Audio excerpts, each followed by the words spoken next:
Great. We are nearing the end of our gathering here. We've got one more speaker, who is Eve Price. We've already heard from Eve yesterday, and we're very lucky to have her back today. She is going to share some insights from the international stage, looking at some of the key findings from the BLT initiative, which, as far as I have it, is the Bridging Innovation and Learning initiative from UNESCO. So looking forward to hearing from that. Thank you, Eve.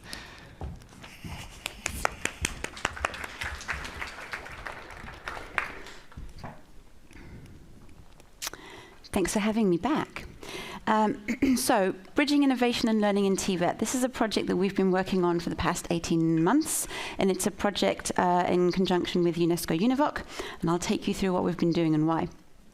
So, the theme of the project is construction, and the reason for the selection of this industry is the following. Obviously, and again, this is all things that most of you will already know, but construction and infrastructure are undergoing what we're calling a dual transition of digitalisation and greening, and construction worldwide is marked by a huge incidence of employing migrant workers. It contains a huge migrant workforce pretty much anywhere you look in the world.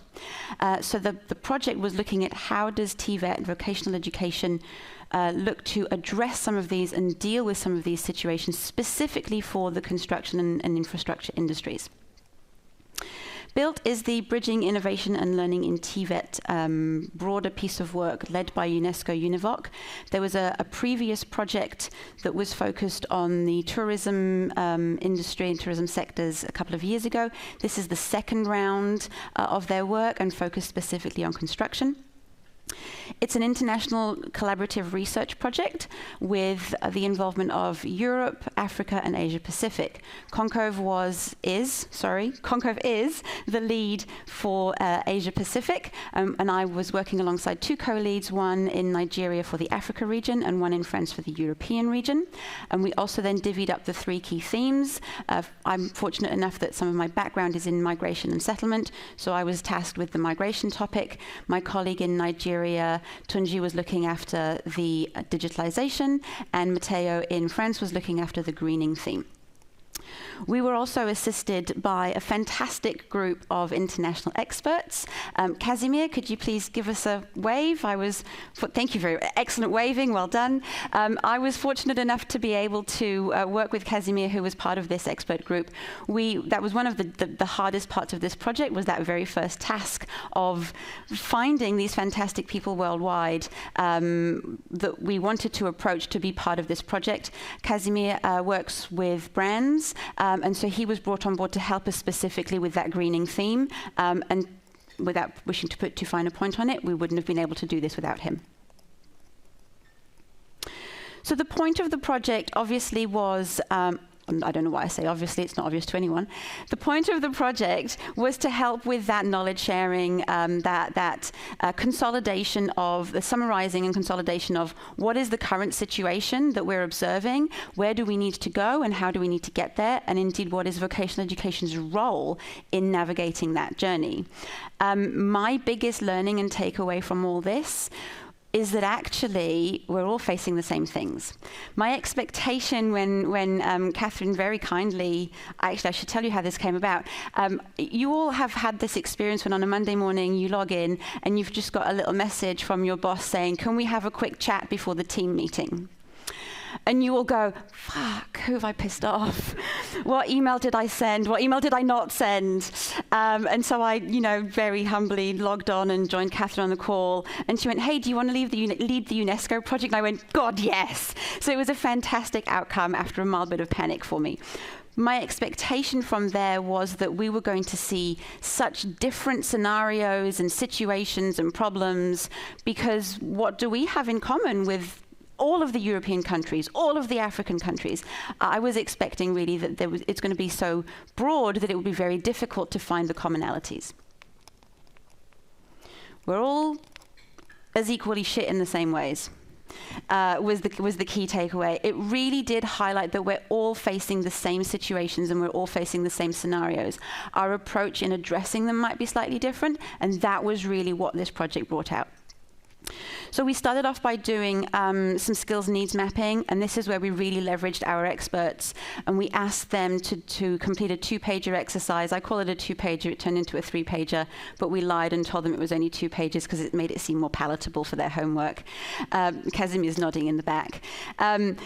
Really, this was to bring forth what are the problems that keep you awake at night. Given that you're an expert practitioner in your field, what are the things that you go, I don't know how to solve that, I'm not sure how we're going to do it, I'm really frustrated, I'm really annoyed. These were the things that we wanted to collect and collate.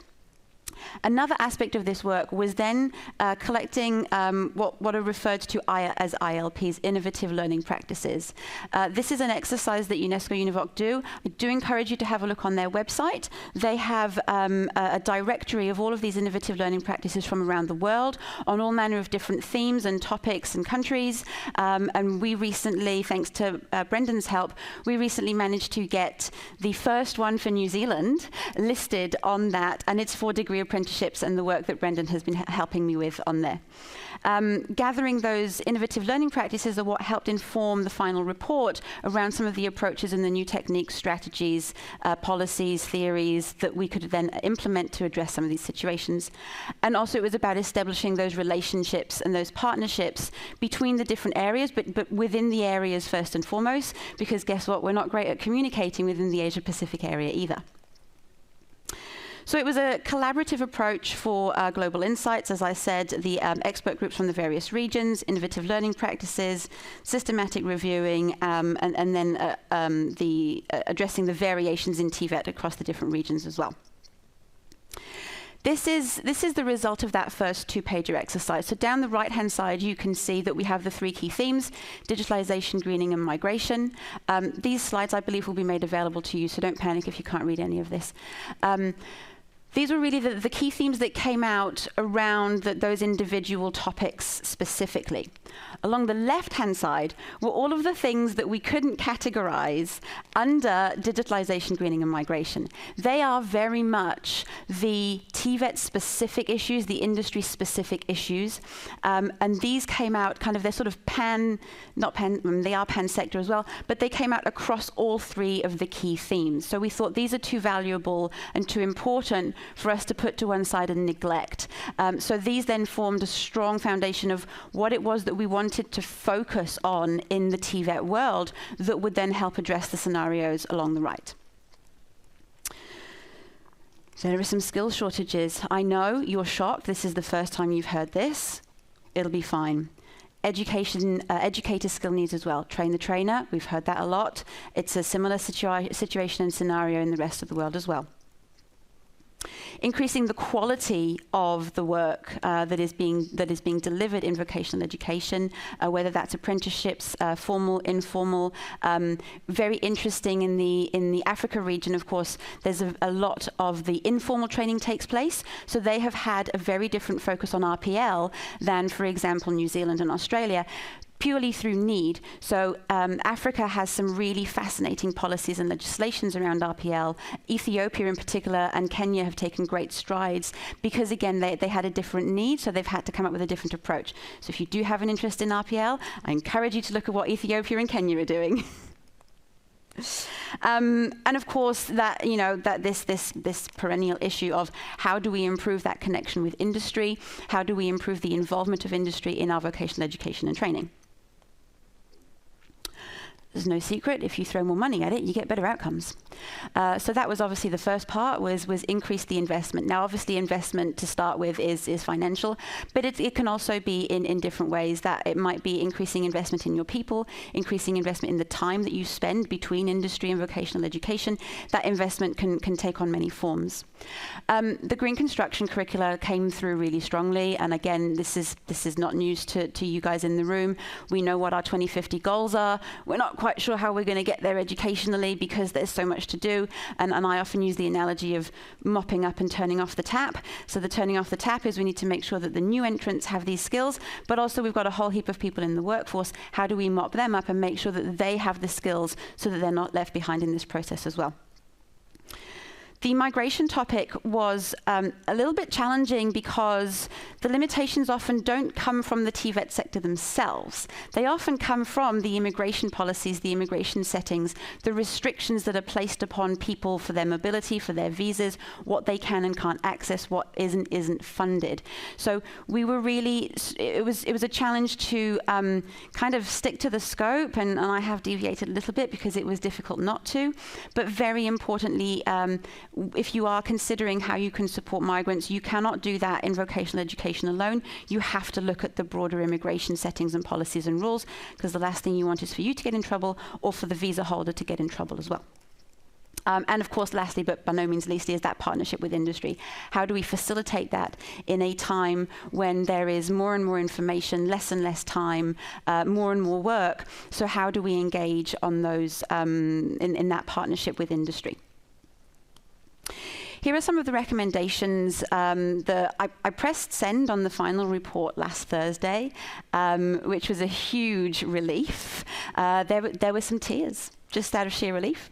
And we actually presented the recommendations at 3 levels because we thought, people reading this report are going to want to go to what's meaningful for them first.